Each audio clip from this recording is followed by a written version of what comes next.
Durante la Guerra Civil, el presidente Lincoln evitó los préstamos con altos intereses ofrecidos por los bancos europeos y decidió hacer lo que los padres fundadores defendían, que era crear una moneda independiente e inherentemente libre de deuda. Se llamó el Greenback.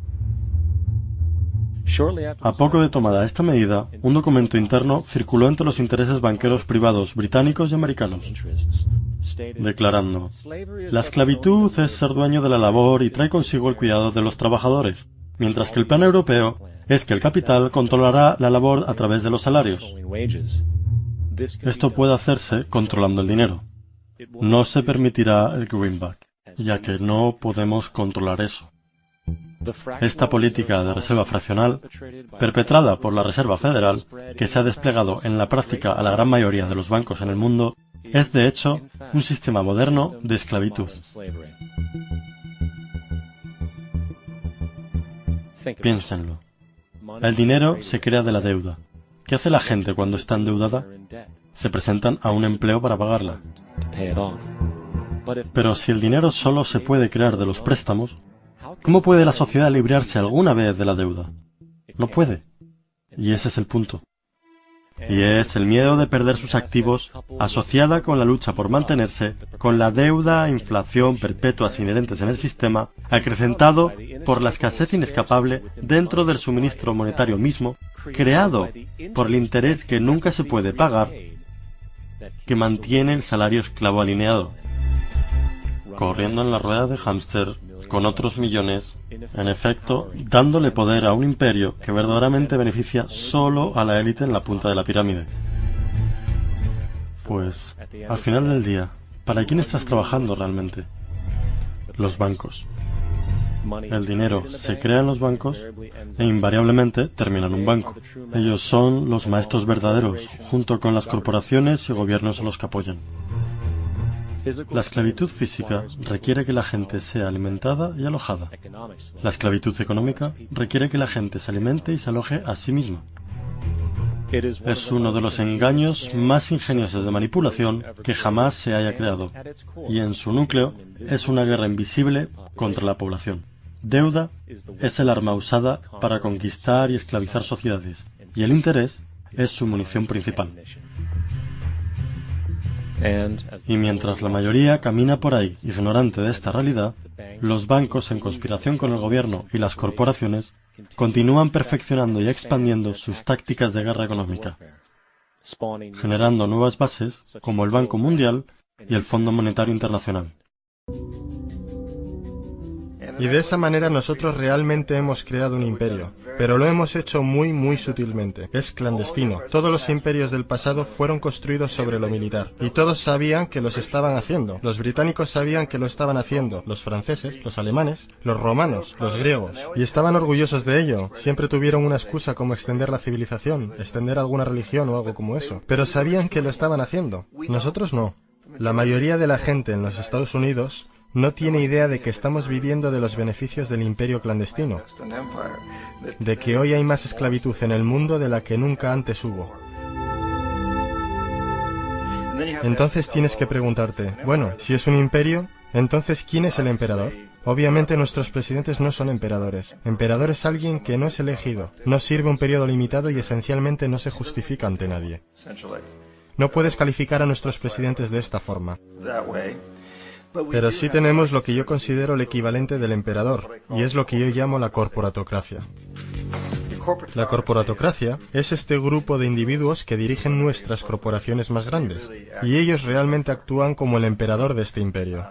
Ellos controlan los medios, sea a través de propaganda o por ser propiedad directa. Ellos controlan la mayoría de nuestros políticos porque financian sus campañas, ya sea a través de las corporaciones o de contribuciones personales que vienen de las corporaciones. Ellos no son elegidos, no sirven periodos limitados de tiempo, no se justifican ante nadie. Y en la misma cima de la corporatocracia realmente no puedes saber si la persona está trabajando para una corporación privada o el gobierno, porque ellos siempre se mueven hacia atrás y adelante. Así que tienes a un tipo que en un momento es el presidente de una compañía constructora como Halliburton y al momento siguiente es el vicepresidente de los Estados Unidos, o el presidente quien estaba en el negocio del petróleo. Y esto es verdad aunque tengas demócratas o republicanos en la oficina. Tienes ese moverse atrás y adelante simplemente por una puerta giratoria. Y de esta forma nuestro gobierno es invisible por mucho tiempo. Y las políticas son llevadas por nuestras corporaciones en un nivel u otro. Y entonces, nuevamente, las políticas del gobierno son básicamente forjadas por la corporatocracia y presentadas al gobierno y se convierten en política gubernamental. Hay increíblemente una relación íntima. Esto no es un tipo de cosa o teoría conspirativa. Esta gente no se tiene que reunir y conspirar para hacer cosas. Todos ellos trabajan básicamente bajo una asunción primaria, y esta es que deben maximizar las ganancias sin importar los costos sociales o ambientales.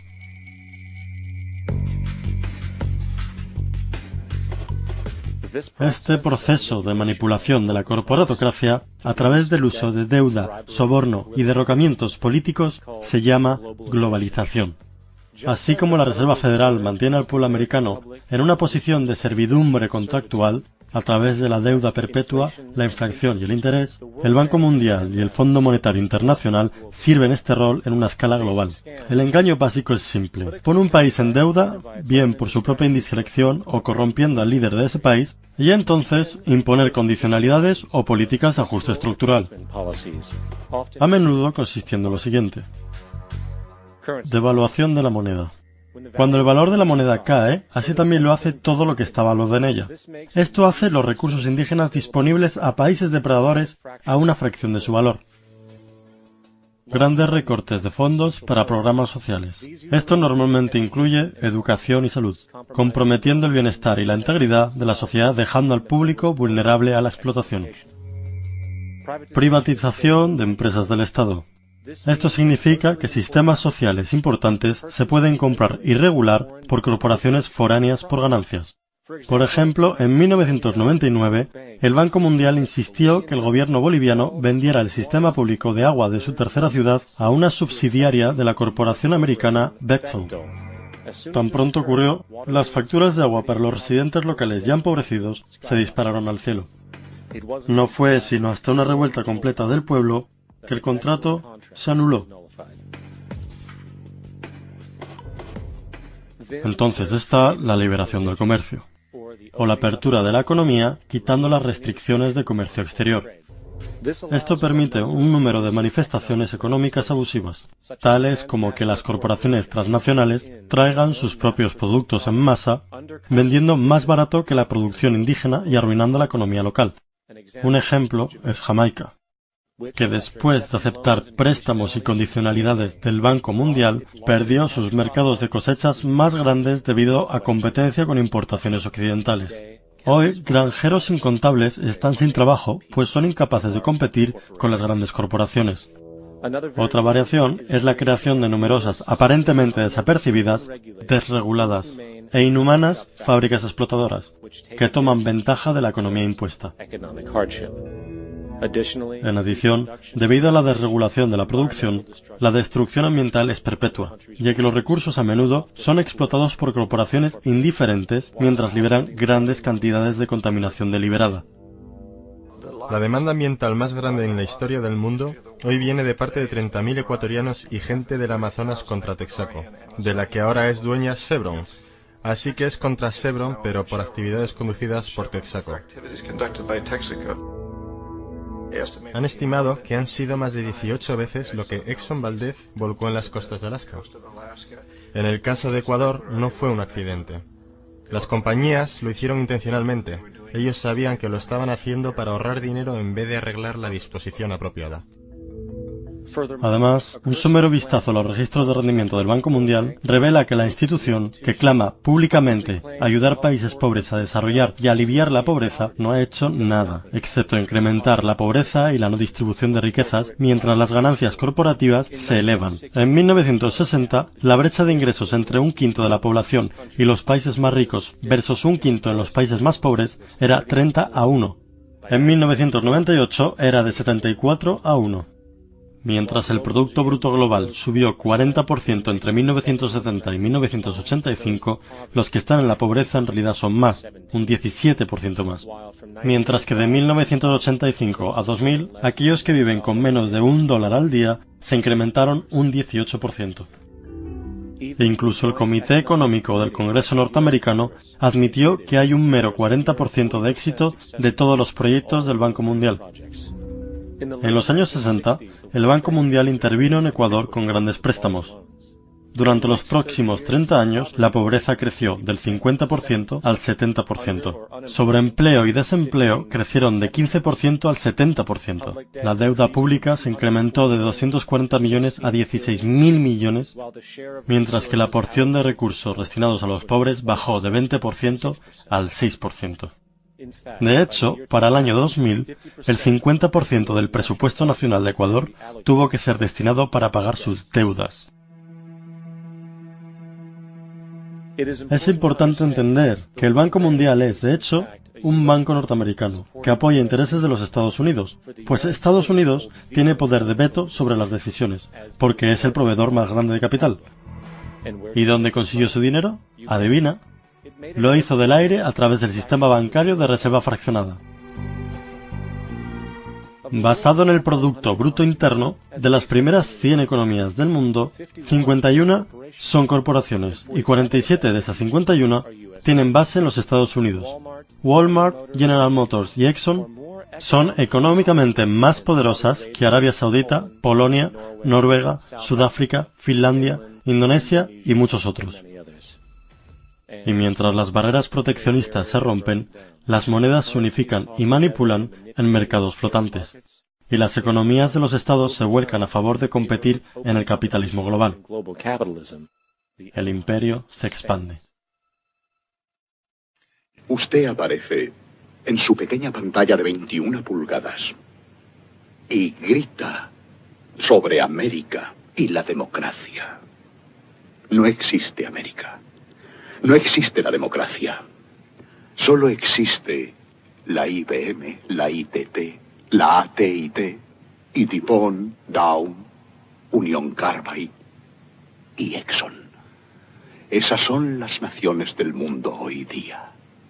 ¿De qué hablan los rusos en sus consejos de Estado? ¿De Karl Marx? No. De sistemas de programación lineal.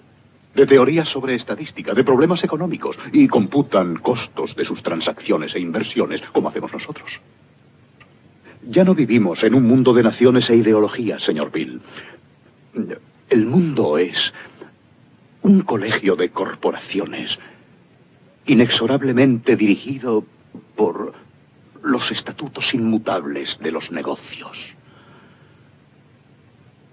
El mundo es un negocio, señor Bill.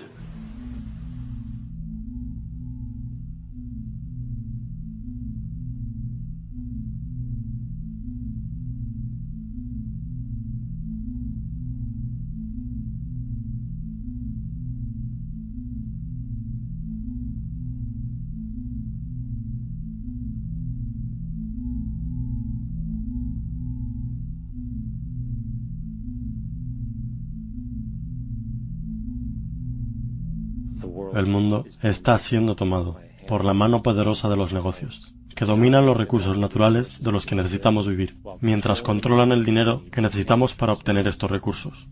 El resultado final será un monopolio mundial basado no en la vida humana, sino en poder financiero y corporativo. Y mientras la inequidad crece, naturalmente más y más gente se desespera. Entonces el establishment se vio forzado a buscar una manera de lidiar con cualquiera que desafíe el sistema. ¿Cómo detenemos a un sistema de avaricia y corrupción que condena a poblaciones pobres a fábricas explotadoras de esclavitud para beneficio de la avenida Madison? ¿O que ingenia falsos ataques terroristas con el propósito de manipular? ¿O que genera paquetes de modalidades de operación social que son explotados inherentemente? ¿O que sistemáticamente reduce libertades y viola derechos humanos para protegerse de sus propios defectos?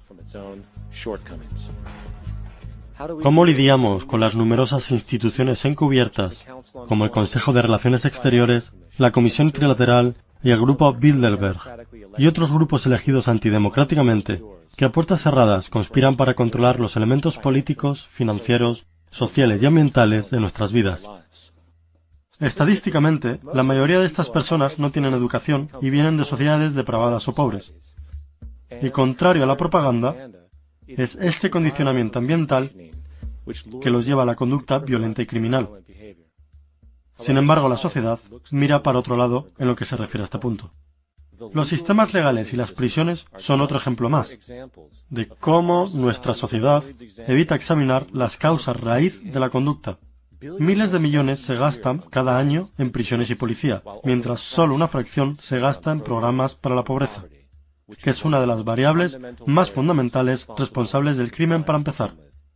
Y mientras tengamos un sistema económico que prefiere y de hecho crea escasez y privación, el crimen nunca se irá.